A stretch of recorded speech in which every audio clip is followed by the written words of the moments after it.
Praise God. Amen? God is good all the time. And sabi po sa awit 133, o kahanga-hanga ang pagmasdan ang kanyang mga anak na sama-samang magpupuri at sasamba sa kanya. Amen? Amen po ba? Ayan, sabi po dito, napakaligaya at kahanga-hanga sa ating pagmasid. Ang nagkakaisa at laging sama-sama na magkakapatid. Tayo po'y magkakapatid sa Panginoon. Amen? Mas maganda pong tignan pag tayo lahat ay sama-samang nagpupuri sa ating Diyos. Amen? Sabi mo sa katabi mo na miss kita. Wala ka last week. Ayan. Amen. Sige po, inanayaan ko po ang lahat na tumayo. Sama-sama po tayong sasamba at dadakilain natin ang kabutihan ng Panginoon. Amen? Kahit walang pera, kahit may sakit, kahit walang lakas, kung ano man ang kailangan mo ngayon, sasamba ka pa rin sa Panginoon. Amen? Amen. Hallelujah. Sige po, tayo po ay sama-samang manalangin sa Panginoon. Isang napakagandang umaga po sa Hari ng mga Hari at Diyos ng mga Diyos. Ang aming tinuturing na Ama sa Langit. Panginoon, Ama, nagpapasalamat po kami dahil kami magkakapatid sa umagang ito ay sama-sama, binigyan mo ulit ng araw upang kami po ay sama-samang makapagpuri, makapanambahan para po sa iyo, makapakinig ng iyong mga salita. Pagkakataong muling makaawit ng sama-sama, Panginoon. Lord, we couldn't imagine, Panginoon, anong kaya mong gawin, Panginoon, pag kami ay sama-samang nagpupuri at sumasamba sa iyo, Panginoon. Lord, lahat ng imposible, kaya mong gawing posible. Ano man ang aming sitwasyon, nahihirapan man kami, napapagod, nagkakasakit, namomroblema, na-anxious, Lord God, sa season ng buhay namin. Lord, ganun pa man, yung aming faith na pumunta dito sa church, pinili namin gumising ng maaga, pumunta sa church, nag-decide na pumunta sa church. Lord God, naniniwala po ang bawat isa, na meron po kayong gagawin sa aming mga buhay, Panginoon. Lord God, it doesn't matter kung baby steps. Lord God, it doesn't matter kung anong pong sitwasyon namin ngayon, Panginoon. Ang naisin ko po sa umagang ito na aming mga puso ay katagpuin niyo po kami sa umagang ito. Holy Spirit, the gift of God, Panginoon, kayo po ang sumama sa amin. Katagpuin niyo po ang bawat isa. Pinagkakatiwala po namin sa inyo ang umagang ito, sa mga kapatiran namin papunta pa lang, kayo rin po mag-ingat sa kanila. Purihin po at luwalhatiin ang iyong pangalan, Lord God, in Jesus' name. Amen and amen. I pray that God fill this place with joy, happiness that comes from Him. Amen. Hallelujah. Let's worship Jesus.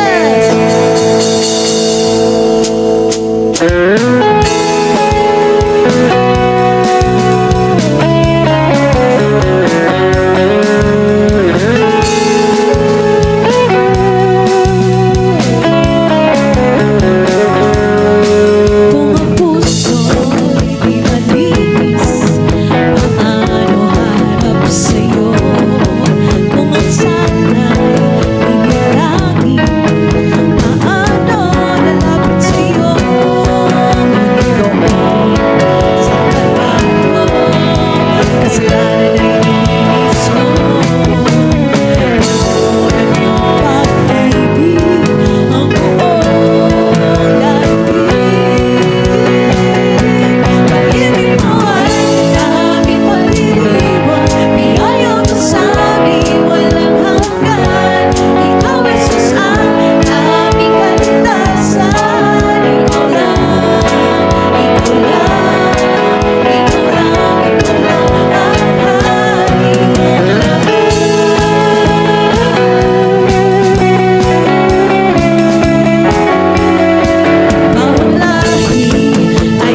makapagpuri sa biyaya.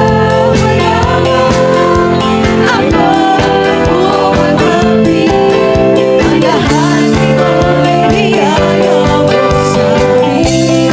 Sa biyaya lamang ako nabubuhay. Sa biyaya lamang ako nakapagpuri. Sa biyaya ako bumatabi, ang lahat ito'y biyaya mo sa akin.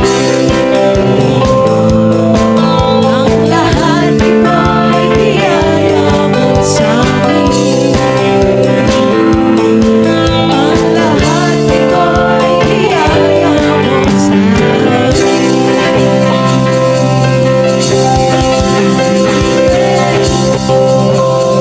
Maraming salamat po sa iyong biyaya sa amin, Panginoon.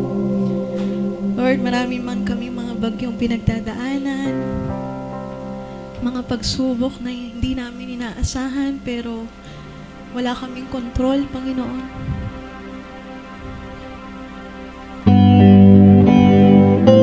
Panginoon, ang aming mga puso sa umagang ito ay aming nilalatag at nilalapit sa iyo.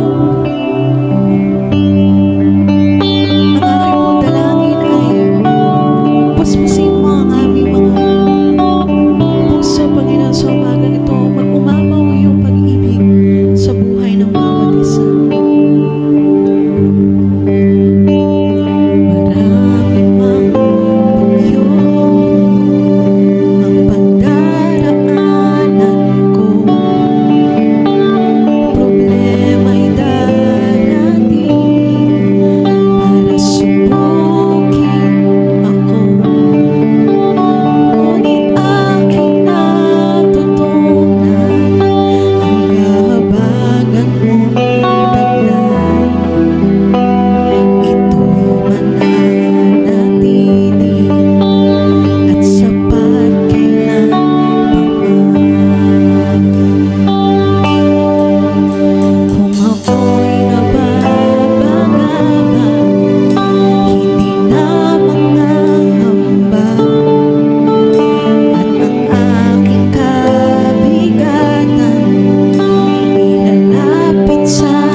salamat para sa iyo ngayong umaga.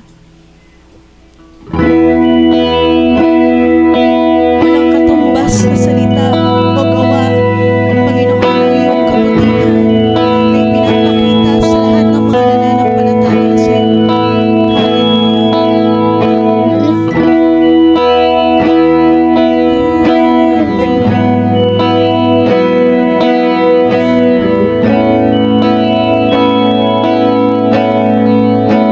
Hallelujah.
pag-uusig,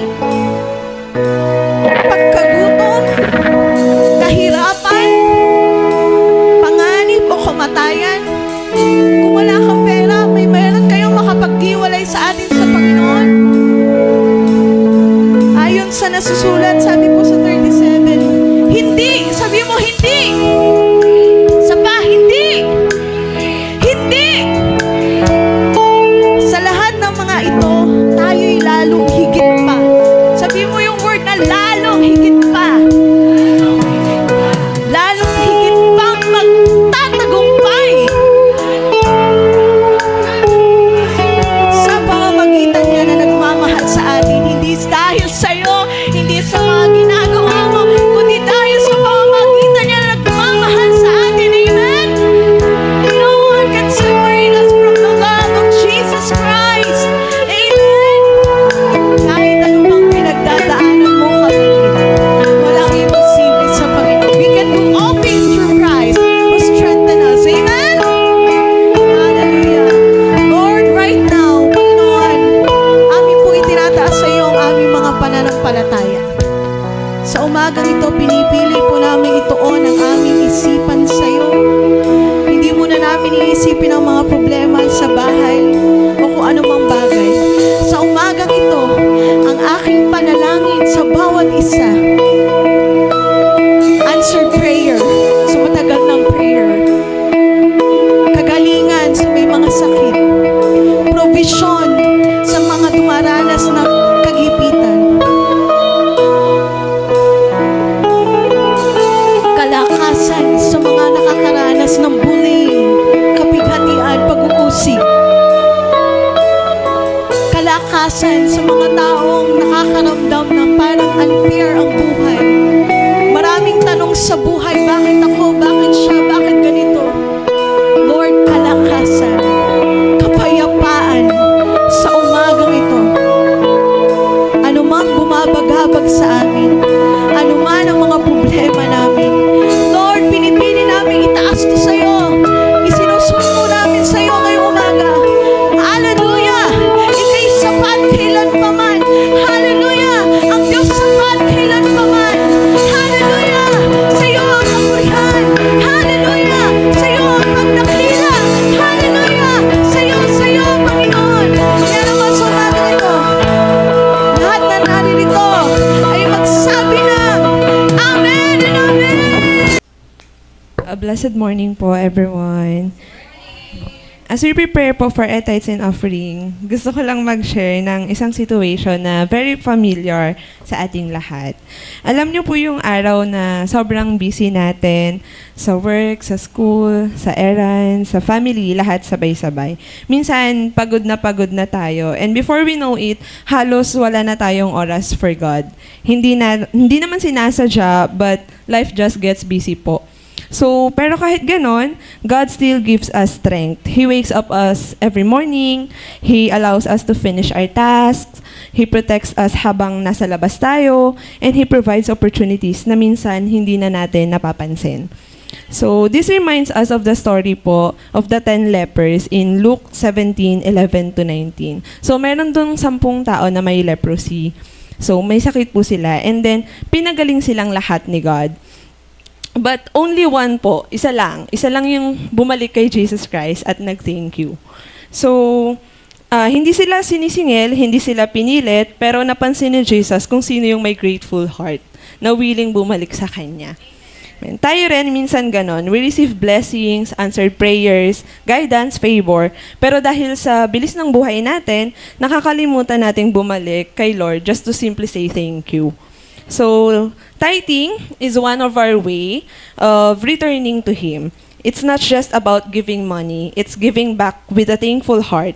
Parang sinasabi natin na, Lord, I remember your goodness in my life.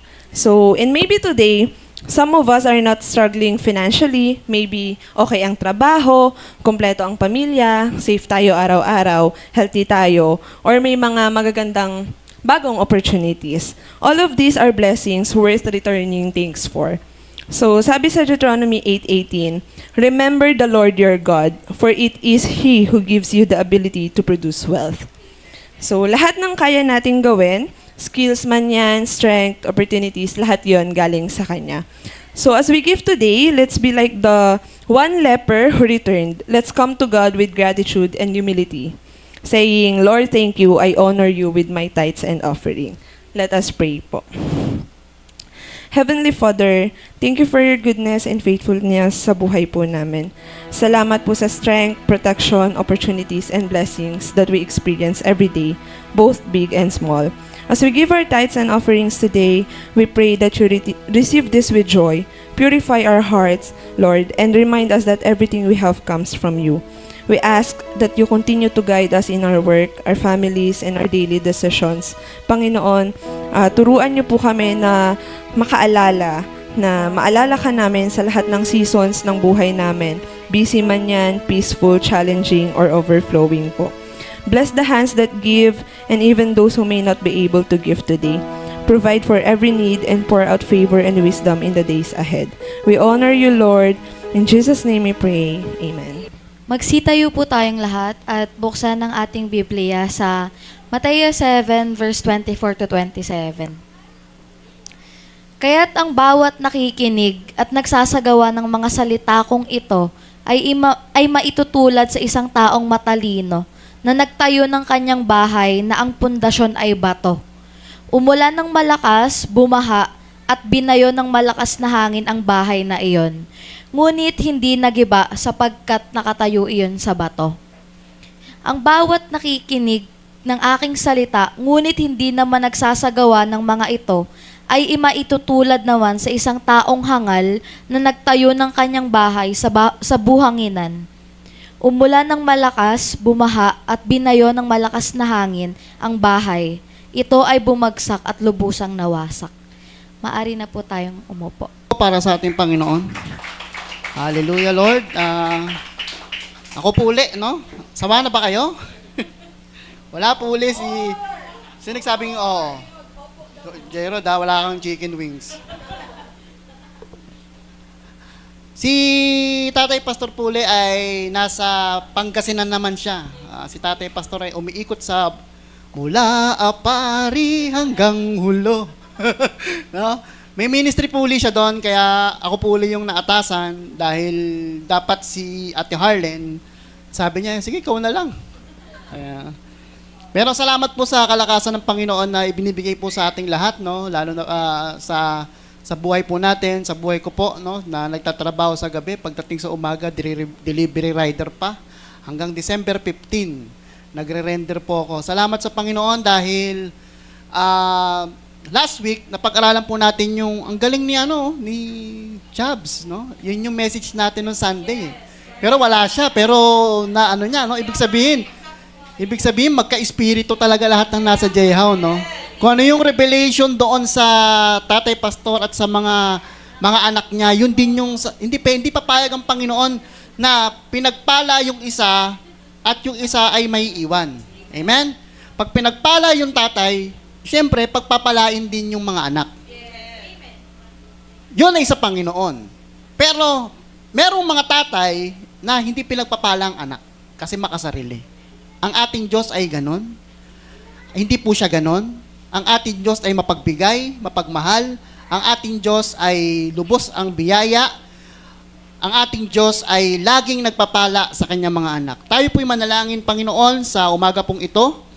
Nagpapasalamat po kami sapagkat kami po ay magkakasama po uli sa iglesyang ito kung saan pinagkatiwala niyo po sa amin ang mga bagay na amin pong kinikilusan sa mga oras na ito, Panginoon. Maraming salamat po sa aming pag-aaral ng iyong mga salita, Panginoon. Nagbuhos po kami, nagbigay po kami ng oras, Panginoon, para po magkaroon po ng wisdom, revelation, and knowledge sa mga oras po na ito, Panginoon. Gamitin niyo po ako, Panginoon, bilang mouthpiece, Panginoon, sa umaga pong ito, na wala pong babae at lalaki ang maitaas sa iglesyang ito kung hindi ikaw lamang, Panginoon. Maraming salamat sa iyong biyaya.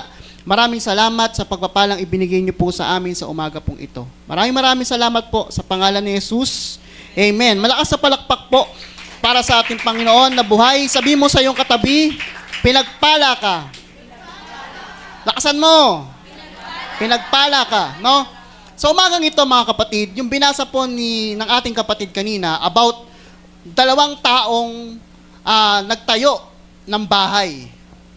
2 taong nagtayo ng bahay, 2 taong dumanas ng baha, ng bagyo sa kanilang buhay, ay kung mapapansin po natin, ang Panginoong Yesus ay lagi po siyang nagbibigay ng mga talinghaga. Ito po yung mga parable. Para madaling maintindihan ng tao kung anong simple na maintindihan ng mga tao habang nangangaral si Jesus Christ noong mga panahon na yon. Lagi ko pong sinasabi, kung magbabasa po kayo sa 4 Gospel, Matthew, Mark, Luke, and John, lagi niya pong sinasabi doon, merong 2 tao, merong 4 na tao, may the prodigal son, iba't ibang kwento. Kung magbabasa po tayo ng Biblia o mahilig tayong mag-research about the Bible, ang Bible po ay may mga tinatawag na Commentary Bible, Thompson Bible, yan po, mga Amplified Bible. May mga Bible po na, alam ko nakita nyo na pagdating sa 4 Gospel, may naka-red line. May naka-red na mga salita. Ibig sabihin, pag naka-red ang mga salita doon sa Bible, ang nagsasalita po niyan ay si Jesus Christ. Di ba lahat po yan black? Pag nakabili kayo na medyo expensive na Bible, may mga red line po yan. Ibig sabihin, ang nagsasalita po ron ay si Jesus Christ. Amen? Ibig sabihin, pag siya ay nagsasalita, pinapatungkol ito sa mga believers tsaka unbelievers. Hello? Yun po yung tamang pagbabasa po natin. Titingnan po natin yung konteksto kung saan talaga sinasabihan ng Panginoon ng mga panahon na yon. Kaya sabi po dito, ang title pala ng ating pag-aaralan is, si Jesus ang pundasyon ng ating buhay. Siya po yung pundasyon, no? Sa introduction po natin, ang talinghaga ay naglalarawan ng 2 uri ng tao. Isang matalino at ang mangmang. Sabi pa dito, ang matalino na nagtayo sa bahay na bato ay at ang mangmang ay nagtayo sa buhanginan. Ang bato ay sumisimbolo sa matibay na pundasyon ng pananampalataya kay Jesus, habang ang buhangin ay kumakatawan sa kahinaan at kawalan ng katatagan. Ibig sabihin, sabi ni Jesus Christ, doon sa 2 talinghagang iyon, na ang matalinong tao ay nagtayo ng bahay sa ibabaw ng bato. Kung mapapansin niyo po, sa picture po natin, sa Bible, pakita po natin yan, no? Yan, yung picture na yan, kung makikita po natin, ang bahay po nila talaga ay nakatayo ng mga Israelita sa ibabaw ng bato. Wala kang nakikita dyan na nakatira sa ilalim ng tulay, nakatira sa ibabaw ng buhanginan. Pag dumating ang bagyo, sa palagay nyo, matatangay ito. Malamang yung tao, pag lumabas, matangay. Pero ito, hindi matatangay ito. Puro bato yan, no? Amen? Yun yung sinasabi ni Jesus Christ na karakter ng isang Kristiyano. Pag ikaw ay nakatanim sa solid ground, sa strong foundation, ito po si Jesus Christ. Kahit anong dumating sa pagsubok sa buhay mo, hindi ka basta-basta babagsak. Amen? Ang hina ng amin nyo. Amen? Pag nag-aamin ka, hindi sa tao, hindi kay Brother Brian, sa Diyos. Ibig sabihin ng amen, kaya malakas benta nun eh. Ibig sabihin ng amen is, siya nawa, mangyari sa akin. Paano kung ang amen natin sa Panginoon ay kakaunti lamang, babagsak yung blessing, bumalik sa langit eh. Amen? Doon. Malakas talaga benta nun. Di ba? Yun ang sabi ng Panginoon eh. Dapat, nung kasama ni Jesus Christ si Pedro, ang sabi ni Jesus Christ kay Pedro sa aklat ng Mateo, Pedro, sino ba ako sa'yo? Pero sabi ni Pedro, sabi ng mga alagad sa kanya, ay maraming nagsasabi na ikaw ay propeta. Maraming nagsasabi na ikaw ay guro. Pero nung tinanong si Peter, Peter, sino ba ako sa'yo? Ikaw ang buhay na anak ng Diyos. Anong sabi ng Panginoon? Hindi laman, hindi buto ang nagsalita sa iyo niyan. Ang nagsalita sa iyo niyan, yung Espiritu ng Diyos na nasa sa iyo. Kaya, upon this rock, I will build my church sa ibabaw ng bato. Amen? Even the gates of hell, hindi po makakapanaig sa atin. Amen? Even the gate of utang, hindi makakapanaig sa atin. Amen? Di ba? Even the gate of utang, ang lakas ni Ate Loy marami tayong utang. Amen? Pero babayaran ng Panginoon yung utang natin. Palakpakan natin ng Panginoon. Amen? Yun po yun eh. Kailangan, alam mo yung solid foundation mo. Ano yung mga materialis na yun? Pag gagawa ka ng bahay, may bakal, may simento, may buhangin, may kahoy, may mga bato, may graba. Amen? Depende sa bahay. Ibig sabihin, sa buhay natin mananampalataya, maraming materyales na kailangan nating buuin sa buhay pananampalataya po natin. Kaya sabi rito, kaya ang sino mga nakikinig at sumunod sa aking mga sinasabi ay katulad ng isang matalino. Ibig sabihin pala, pag sumunod ka, nakinig ka, tatalino ka. Amen? Ayun ang sabi ng Biblia eh. May sinabi ba ritong bobo? At ang sinabi po rito is, kung sino man ang nakikinig at sumunod ay sa aking mga sinasabi ay katulad ng isang matalino. Wise, matalino. Ibig sabihin, ano man yung banta ng kaaway sa buhay po natin, kaya natin paglabanan. Alam mo na kung saan siya susuntok eh. Amen? Alam mo na kung saan siya atake. Na nagtayo ng kanyang bahay sa pundasyong bato. Nagtayo ng kanyang bahay kasama ang presensya ni Jesus Christ. Amen? Mag-focus tayo dun sa matalino. Mamaya tayo pumunta dun sa mangmang. Mangmang yun eh. Doon tayo sa matalino, no? Ang sabi pa rito, sa Santiago 2:14, mga kapatid, ano bang mapapala ng isang tao kung sabihin niyang mayroon siyang pananampalataya, pero wala naman siyang mabuting gawa? Amen? Maliligtas ba siya ng kanyang pananampalataya? Napaka-importante sa mananampalataya, mga kapatid, na lagi tayo may pagkilos. Kung nananampalataya ka sa pangarap mo ngayon, ikaw ay estudyante, kilusan mo. Amen? Sino bang mag-aakala sa buhay naming mag-asawa na balang araw magkakatrabaho ko yung asawa ko? Hindi ko nga naiisip yun eh. Amen? Kung anong desensyon ng Panginoon sa buhay mo, marami man tayo plano sa buhay na akala natin fail, marami tayong plano sa buhay na akala natin ay wala nang kahahantungan, mas maganda ang plano ng Diyos, mga kapatid, sa atin. Amen? Yung mga failure po natin ay sandata yan para tumibay tayo. Hindi yan sandata para talunin ka. Sandata yan para tumibay tayo sa pananampalataya. Amen? Sandata yan. Lahat ng kabiguan natin, ako kung titingnan ko yung buhay ko dati, ang hirap eh. Amen? Minsan binabalikan ko eh. Para gusto kong namnamin yung kabutihan ng Diyos sa puso ko, ninanamnam ko siya. Ano ba ako dati? Sino ba ako dati? Sino ba ako ngayon? Hindi ko nga na maisip na magkakapamilya ako eh. Akala ko mabubuhay na lang ako sa pangsarili ko lang eh. Pero hindi yun ang gusto ng Panginoon sa buhay natin, mga kapatid.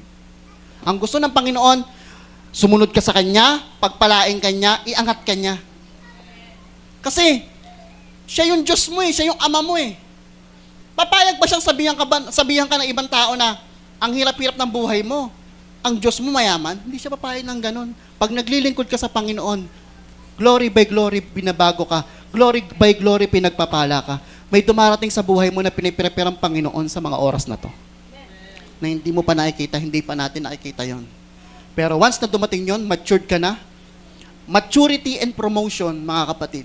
Kapag ikaw ay nag-mature sa pananampalataya, yung promotion susunod na lang sa'yo. Amen? Kung ano yung trabaho mo, kung ano yung business po natin ngayon, ialay natin lahat yan sa Panginoon, pagpapalain po ng Panginoon yan. Palakpakan po natin ng Panginoon. Ang sabi po dito, ang matalinong tagapagtayo, o the wise builders. Ito yung sa letter A, nakinig sa salita ni Jesus at isinabuhay ito. Hindi lang basta-basta makikinig tayo, mga kapatid. Kailangan isabuhay. Pag sinabi ng Panginoon na bawal yan, bawal. Pag sinabi ng Panginoon, go, go. Pag sinabi ng Panginoon, gawin mo to sa ministry ko, gawin mo. Wag kang ano.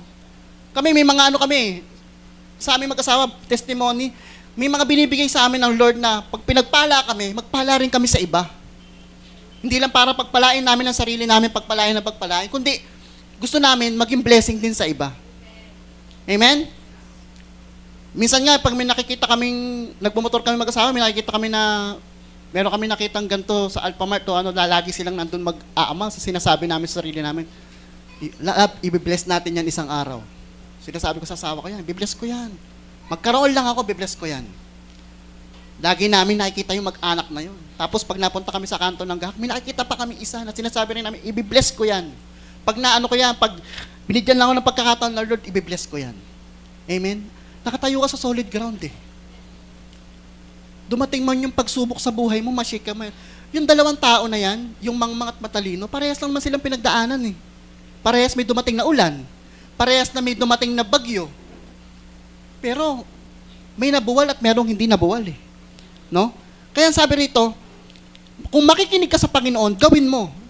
Sabi sa Mark 4:24-25, sinabi pa niya, makinig kayong mabuti sa sinasabi ko. Bibigyan kayo ng Diyos ng pang-unawa ayon sa inyong pakikinig. At dadagdagan pa niya ito sapagkat ang taong sumusunod sa nakinig niyang katotohanan ay bibigyan pa niya ng pang-unawa. Ngunit ang taong hindi sumusunod sa katotohanan, kahit ang kaunti niyang naunawaan ay kukunin pa sa kanya. Kawawa naman, ano? Kunti na lang naunawaan mo, kukunin pa. Gamunggulo lang utak mo, kinuha pa, wala ka na utak. Amen? Pero dahil may pangunawa ka sa salita ng Diyos at sinulod mo, pinagyaman mo, dadagdagan pa ng Panginoon yun. Amen?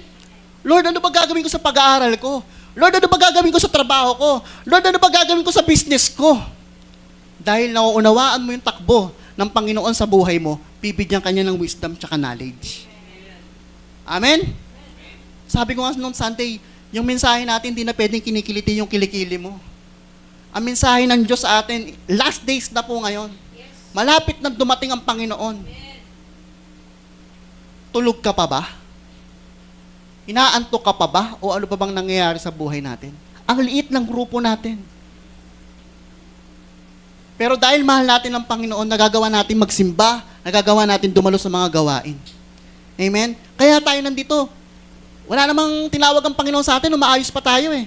Sino tinawag ng Panginoon dito na maayos? Wala naman eh. Lahat ng buhay natin baluktot. Lahat ng pag-uugali natin masama. Hello? Yes.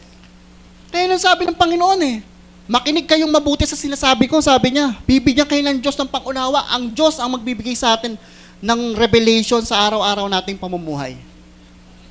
Nagsasalita tayo practically na palaging nangyayari sa buhay natin 24/7 habang tayo ay nasa biyaya ng Panginoon. Mahal na mahal po tayo ng Panginoon. Maraming mga lingkod ng Panginoon dati sa Old Testament na gusto nilang marating yung panahon natin ngayon. Na nakatanaw na lang sila sa malayo. According to the book of Hebrews, na nakatanaw na lang sila sa malayo na gusto nilang puntahan. Yung pala, ito yung panahon natin. Na mahal na mahal tayo ng Panginoon. In Old Testament, pag hindi ka matuwid sa Old Testament, pag ikay walang alay, patay ka. Pero ngayon, kahit anong kasalanan, kahit anong ginagawa mo sa kadiliman, na hindi nakikita ng tao, nagpapatuloy tayo. Amen? Kailangan natin na matinding pundasyon. Kailangan natin na malalim. Kasi ang isang building, pag tinayo po siya, kung gaano po nakikita natin building na ganito, yung kanyang pundasyon mas malalim. Para pag dumating yung lindol, may mga ano pa nga yan, mga kapatid sa Japan, yung kasi prone sila sa lindol eh. Yung mga building nila nung pinanood ko sa National Geographic, may mga spring yan eh, na malalaki. Para pag lumindol sa kanila, kasi prone sila sa lindol, napapagandaan nila. Bagamat natatakot sila, naniniwala sila doon sa building na hindi basta-basta babagsak to. Amen? Pera lang sa atin sa panahon natin dito sa Pilipinas kung anong building meron. Meron nga, ayos na, naglalakad yung tao, alam mo sa balita, ayos siya, naglalakad yung tao, nabagsakan pa ng debris. Amen? Kailangan mga kapatid, alam natin yung solid ground kung kanino tayo nakatayo. Sa buhangin ba o sa batuhan? Malalaman mo naman yan kung sinusunod mo ang Panginoon, nasa batuhan ka. Pero pag hindi mo siya sinusunod, nakikinig ka lang, pero hindi ka sumusunod sa Panginoon, nasa buhanginan ka. Amen? Di ba mga buhangin sa dagat? Pag malakas ang alon, tinatangay yan pailalim Tinutulak yan Pero ang bato na nasa dagat, once na pinahampas siya ng alon, yung alon nahahati. Kasi matibay Yan po ang ating Panginoon sa buhay po natin. Ano pa? Yung sinabi, dito po sa B, yung karakter ng isang tao na yon ay nagtayo ng bahay sa matibay na pundasyon na bato. Ayon po sa Hebreo 3:3, ngunit itinuturing ng Diyos si Jesus na higit kaysa kay Moises. Dahil kung iahalin tulad sa bahay, higit ang karangalan na nagtayo kaysa sa bahay na tinayo.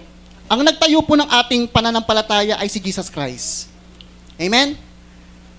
Moses, tsaka Jesus Christ. Tatandaan niyo si Moses?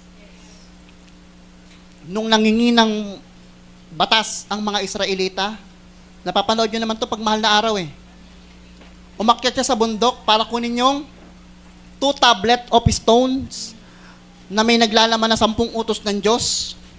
Pero pagbaba niya, anong ginagawa ng mga Israelita? Gumawa ng gintong guya para sambahin. Anong ginawa ni Moses? Binato niya yung bato. Amen? Binato niya yung bato. Kasi yung unang utos ng Panginoon na huwag kang sasamba ng ibang Diyos liban sa akin ay unang binarik ng mga Israelita. Amen? Pero ang nagtayo ng pananampalataya natin according to Hebrew, ang ating Panginoong Jesucristo. Higit. Anong sabi doon, mga kapatid? Anong sabi? Iahalin tulad sa bahay, higit ang karangalan ng nagtayo kaysa sa bahay na itinayo. Amen? Katiwala tayo ng Panginoon. Tayo po ay mga builders sa panahon natin ngayon. At ang ating Panginoon po ang nag-i-instruct sa atin kung anong gagawin po natin. Amen? Kumbaga tayo yung mga foreman o construction worker, si engineer, ang ating Diyos. Nasa Kanya yung blueprint ng plano ng buhay po natin. Amen? Sabi pa rito sa C, meron pa pala, ang pagtayo sa bato ay nagsisimbolo sa isang buhay na nakasalalay sa pananampalataya kay Kristo. At sa pagsasagawa ng kanyang mga aral, ito ay nagdudulot ng katatagan at kapayapaan. Pag dumating ang unos, may katatagan ka kapatid, may kapayapaan ka. Dahil alam mo, may gagawin ng Panginoon sa buhay mo. Naniniwala po ba tayo doon? Alam ko sa mga kaisipan nyo, kaisipan natin, may pare-parehas tayong struggle. May pare-parehas tayong labanan sa pag-uugali po natin.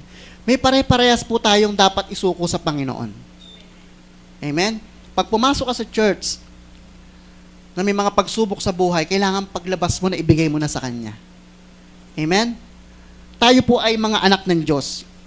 Sabi po dito sa C, nang dumating ang bagyo, nanatili ang kanyang bahay. Nanatili yung buhay niya. Nanatili yung kanyang pananampalataya nung dumating po yung bagyo. Ang mga bagyo ng buhay ay hindi may iwasan, mga kapatid. Lahat ng tao ay nakakaranas ng mga pagsubok at mga bagyo sa buhay. Sabi po sa Santiago 1, 2, and 4, mga kapatid, mag-alak kayo kapag kayo dumadanas ng iba't ibang uri ng pagsubok. Dapat ninyong malaman na ang ating pananampalataya ay nagiging matatag sa pamamagitan ng mga pagsubok at dapat kayong magpagkatatag hanggang wakas upang kayo'y maging ganap at walang pagkukulang. May labanan, mga kapatid. Habang nananampalataya tayo ang Diablo, sumasayaw sa tabi natin, gano'n. Naghihintay lang siya ng pagkakataon na sumakmal kung kailan ka magkakamali. Naghihintay siya ng pagkakataon. Amen? Naghihintay siya ng pagkakataon para i-condemn ka niya. Hindi ka na nagsisimba. Hindi ka na di ba nararamdaman niyo to? Hindi ka na nagpe-prayer meeting. Hindi ka na mahal ng Diyos. Kaya ganyan na nangyayari sa buhay mo kasi hindi mo na sila kasama. Kaya ganyan nangyayari sa buhay mo kasi wala ka ng prayer, wala ka ng ano. Ganun ang gagawin sa'yo ng Diablo. Lumaban ka, kapatid. Once na nanghihina ka, balik ka sa Kanya. Amen? Ganon. Kasi danas natin yan Under the law, nahihiya tayo sa Panginoon. Amen? Danas natin yan eh. Hindi na lang ako sisimba kasi hindi naman ako mahal ni Lord eh. Di ba mahilig tayo sa mga Korean drama? Lahat na napapanood natin minsan, na-apply natin sa buhay natin pananampalataya. Balik lang tayo sa word. Once na naghihina ka, akala mo walang pangusap sa iyong Panginoon, basa lang ng Bible. Amen? Dati ang kaaway ng Bible, yung binabasa sa mga drama-drama, yung mga pocketbook. Di ba? May kakilala ako nun eh. Kung naalala ni Harlen, yung binabible studyhan namin sa Westwood. Oo, yun pala, sorry. Yung binabible studyhan namin dati. No? Habang may mga Bible siya, mas makapal pa yung pocketbook. Nung pinasa ko yung mga pocketbook, ako lang ang mahal niya. Bakit mo ako iniwan? Kalaguyo. Di ba? Puro drama. Kaya pag nagpatotoo tuloy siya, lagi siyang naiyak. Hindi sa presensya ng Panginoon. Naiyak siya, punong-puno raw siya ng problema. Kaya sabi ko sa sarili ko, ang dapat natin pag-pray na ay matanggal yung mga pocketbook mo. Kasi hindi yan nga lang libangan ko eh. Gawin mo libangan ng salita ng Panginoon. Kasi doon ka bibigyan ng wisdom eh. Amen? Ikaw, kapatid, ano ba libangan mo?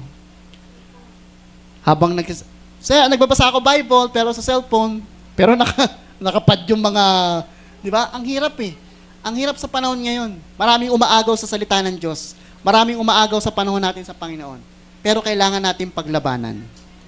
Amen? Nakasama ang Diyos. Dahil hindi natin kaya lumaban na tayo lamang. Upos ka.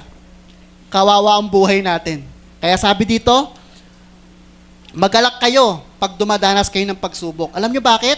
Once na dumating ang pagsubok, testing. Itetest ka ngayon para makaakyat ka sa antas ng pananampalatayang pangalawa. Amen. Mga naglalaro ng mga video games, di ba? Level 1.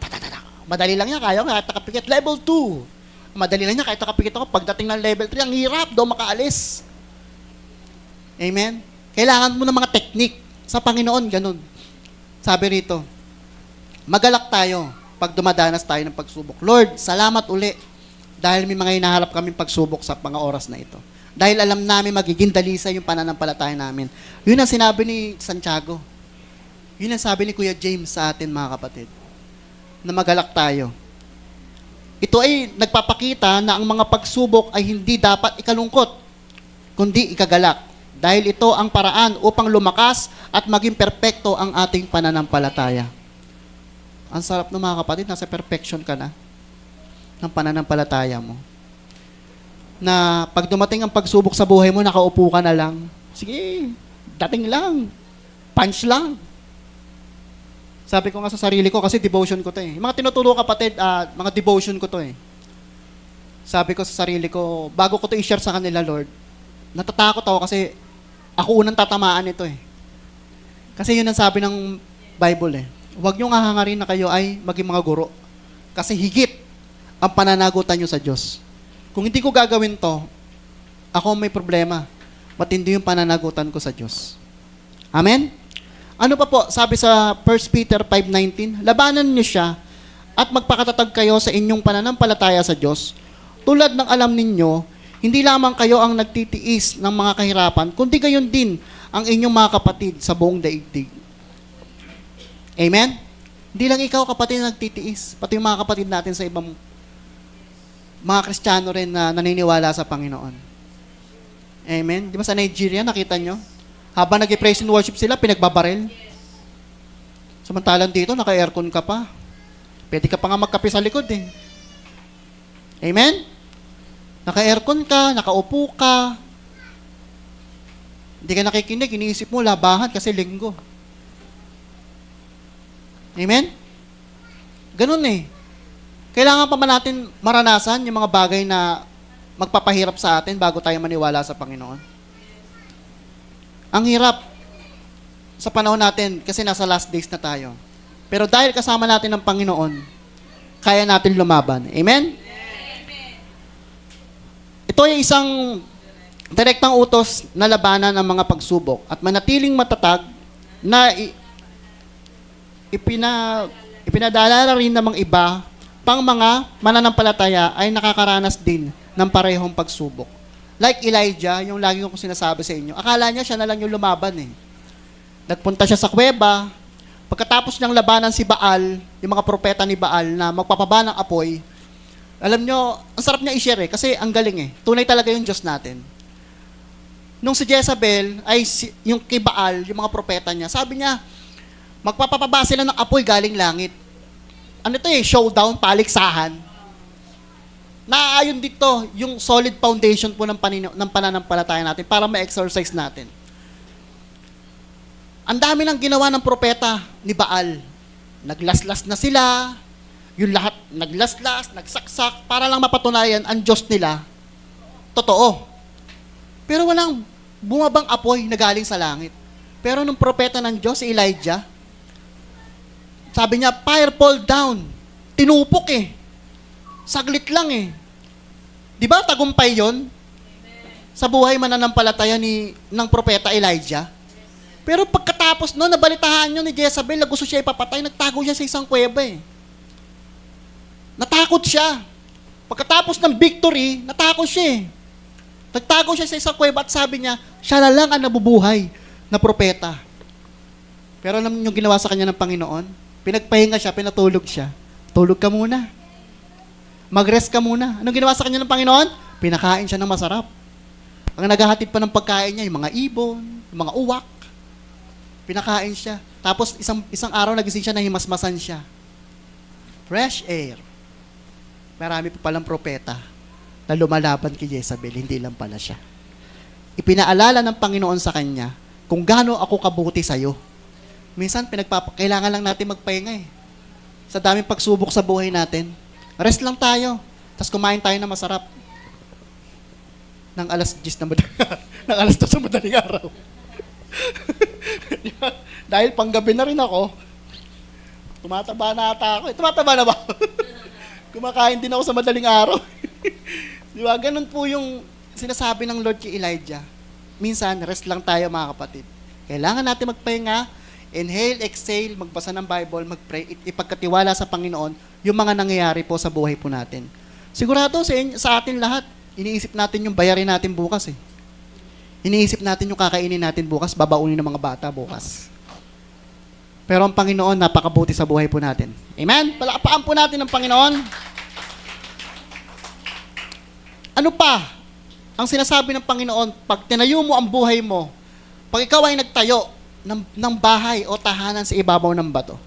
Sa 1 Corinthians 15:58, kaya nga mga minamahal na kapatid, magpakatatag kayo at huwag manghina sa inyong pananampalataya, huwag ninyong sayangin ang inyong pagpapagal para sa Panginoon sapagkat alam ninyong hindi ito walang saysay. Mawawalang saysay yan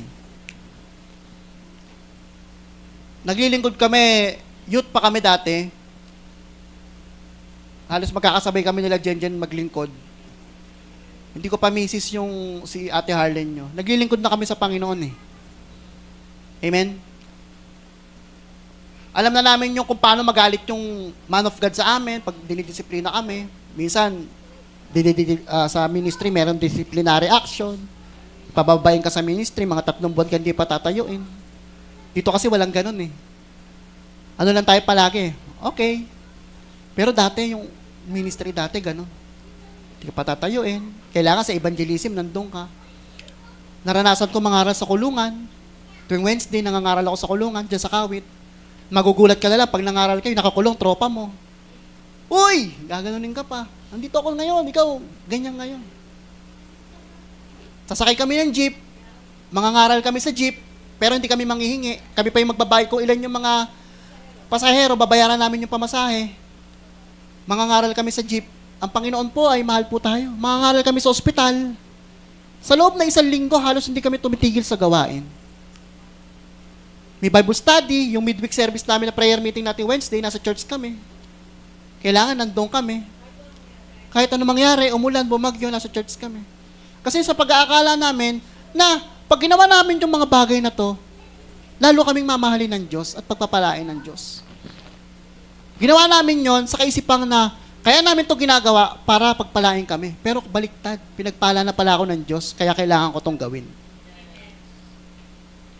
Amen? Ganon lagi ang senaryo ng buhay namin sa paglilingkod. Then one time, dahil ito nga, Kami na Harley nagkaroon ng problema. Nalayo kami sa Panginoon. Sobrang hirap talaga. Sobra. Grabe. Wala kaming church. Dry na dry kami mag-asawa. Wala kaming dinadalohang gawain. Si tatay, si nanay, galit sa amin. Di namin alam kung paano kayo magsisimula. Pero yung habag at biyaya ng Panginoon na binigyan niya sa amin, dire-diretso. Bagamat, in the long run, ay may pagtuturo talaga eh. Bago tayo dumating na magkaroon kami ng church, tayo, mga kapatid, at nagtiwala naman kayo sa pamilya namin. Ang hirap din nung may mga alaga kang tao eh. Isa-isa mong pagpipray. Amen? Ang hirap, lalo na sa kalalagayan po ng ating tatay pastor. Amen? Siyempre, pag nagpastor ka, kung ang member mo 50, pakikisamahan mo 50 tao. May iba't ibang ugali yan. Amen? Uunawain mo. Susuyuin mo. Amen? Minsan nga, sasabihin pa, nandiyan si pastor, hayaan mo siya. May sumpong ako. Bahala mo na dyan sa buhay niya. May mga church, mga kapatid, walang pastor. Nangihiram lang sila ng pastor. Kaya, nung wala kaming church, nung kami napahiwalay sa Panginoon, ang hirap pong makabalik. Kasi kinokondem namin yung sarili namin eh. Galing ka sa gawaing maalab, bago biglang bagsak ka. Doon kumilos ang kaaway sa buhay namin. May trabaho ako, buntis na si ating mo kay Johan. Ang akala ng asawa ko, ng nila tatay at nanay, tsaka nila Helen, nagtatrabaho ko, nakatambay lang ako doon sa may bentanan Shabu. Ganun kahirap. Sa gabi, pag wala si ate Harlen nyo, kasi ako lang mag-isa sa kwarto, mga bata nasa kabilang kwarto, giinom ako doon mag-isa, yung Emperador Bunso, gabi-gabi yun, yung maliit. Pagkatapos ko ubusin, papagulong ko yun sa may ilalim ng kamo. Naipon na pala sa ilalim, si nanay isang araw naglinis. Pag angat ni nanay na ganun, ang dami mga pasyon ng Emperador doon sa... Ang hirap, mga kapatid. Pero, dahil may mga taong ginagamit ng Panginoon, mga instrumento niya, naayos yung buhay natin.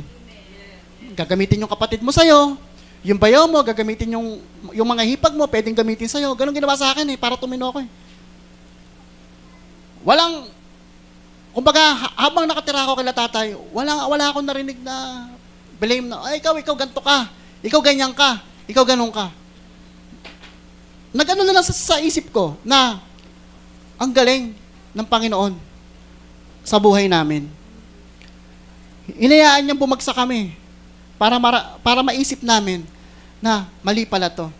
Kaya, naghanap kami ng church, napunta kami sa isang malaking church.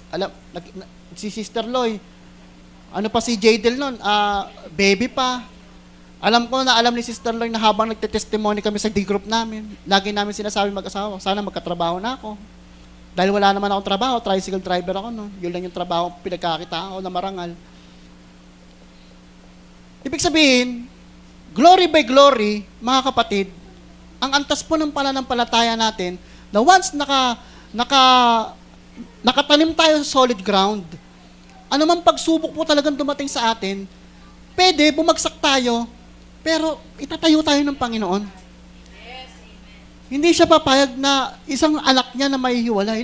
Sabi nga po sa Bible kung may tupa na nawala na isa, hinahanap po yan ng pastol, iniiwan niya yung marami para sa isang tupa, para makumpleto yung kawan. Kapatid, sa buhay mo, sa umagang ito, kung ikaw ay alam mo na parang nahihiwalay ka sa Panginoon, hindi po totoo yan. Tutulungan ka po namin. Kung meron kayong gusto ipag-pray, lapit po kayo sa amin, pagpe-pray po natin. Meron po tayong GC, may problema po ako. Ang GC hindi ginawa para mag-chismis ha. Baka mamaya, uy, nag-chat si Sister, laki ng problema niya. Hindi ganon. Ang GC, banal po yan. Ginawa po yan ng Lord. Para lahat po ng hinanaing natin na pwede natin ipag-pray sa Panginoon ay magawa po natin, ipag-pray natin ng bawat isa. Palakpakan po natin ang Lord. Ngayon, tapos na tayo doon sa matalino, punta naman tayo doon sa mangmang. Kung ano itong ginawa ng mangmang na to eh. Ano sabi ng Panginoon po doon?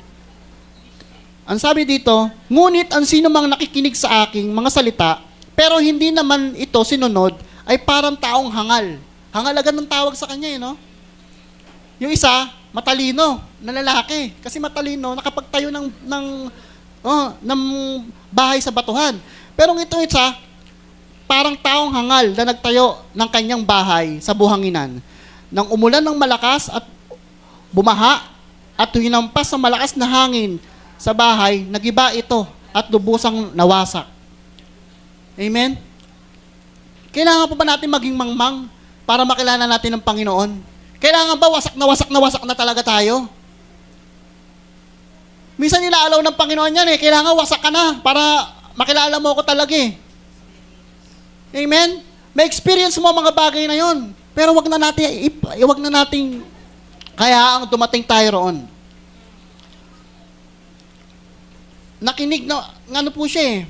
Di ba? Ang sabi dito, ang mangmang na nagtayo. Ito po yung sabi dito sa Santiago 1:23-24. Dahil kung nakikinig lang ng ang isang tao sa salita ng Diyos, pero hindi naman niya tinutupad ang sinasabi nito, katulad siya ng isang taong tumingin sa salamin, nang pagkatapos makita ang sarili, ay umalis at agad kinalimutan ang ayos niya. Para ka lang tumingin sa salamin, tapos kinalimutan mo na. Hindi mo na sinabuhay eh. Amen? Pagdating mo sa church, nakinig ka lang, okay lang, nakapagsimba ako, anong natutunan niyo sa church? Ayun, mabuti rawan niyo sa buhay ko. Ewan ko kung totoo yun. Amen? Hindi mo tinitake yung challenges na mangyari ka sa akin, Panginoon, amen ka sa akin, siya nawa ka sa akin, masubukan talaga kita. Amen? Sabi nga ng Panginoon hindi tayo bibigyan ng Panginoon ng pagsubok na di natin kakayanin. Amen? Binigyan ka ng pagsubok ng Panginoon na alam niya ang kapasidad ng pananampalataya mo sa Kanya. Pagtatagumpayin ka niya, kapatid. Pagtatagumpayin niya tayo sa buhay po natin. Mahalin natin ang salita ng Panginoon. Ano pa nangyari sa Kanya? Mahina yung pundasyon Pag nasa buhangin ka, then, nang dumating yung unos, nawasak yung bahay niya. Amen? Ibig sabihin, pag wala ka sa strong foundation, once na dumating na unos, nasishake ka na agad. Amen? Minsan may mga shakes, may mga pag-uga sa buhay natin na kailangan natin tanggapin para masubukan tayo ng Panginoon.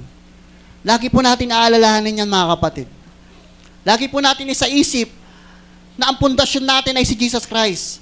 Doon nang gagaling ang lahat ng resources po ng buhay po natin. Amen? Paglabas natin dito, isipin natin, Lord, salamat po sa salita mo sa umaga pong ito na magamit ko sa buong linggo. Kasi maigi, nasa church tayo, sama-sama tayo, masaya, pinag-uusapan natin salita ng Panginoon. Pero once na ikaw na lang mag-isa, yung kasi yung battle yung mag-isa ka na lang ano ang ginagawa mo sa buhay mo? Nagbibingo? Nagtotong eat? Anong ginagawa natin sa buhay natin? Amen? Nagti-TikTok? Nag-Shopee? Anong ginagawa natin sa buhay natin? Pag sumakita natin na pagharian tayo ng Panginoon sa buhay po natin. Amen?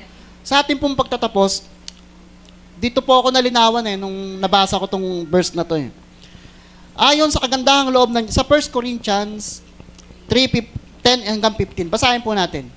Ayon sa kagandahang loob ng Diyos sa akin, inilagay ko ang pundasyon tulad ng sa mahusay na kapagpatayo. Iba naman ang nagpapatuloy sa pagtatayo ng gusali.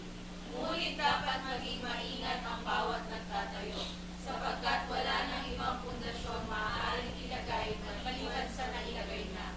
Walang iba kundi si Jesucristo. May nagtatayo na gumagamit ng ginto, pila o mahalagang bato.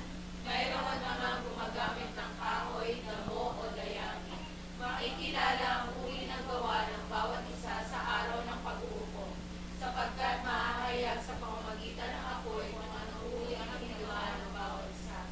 Kung ang itinayo sa ibabaw ng pundasyon ay hindi masunog, tatanggap ng gantimpala ang nagtayo noon. Ngunit kung masunog naman, mawawalan siya ng gantimpala. Gayunman, maliligtas siya, kaya lang ay para siyang nagdaan sa apoy. Maliligtas naman no? Pero ano daw?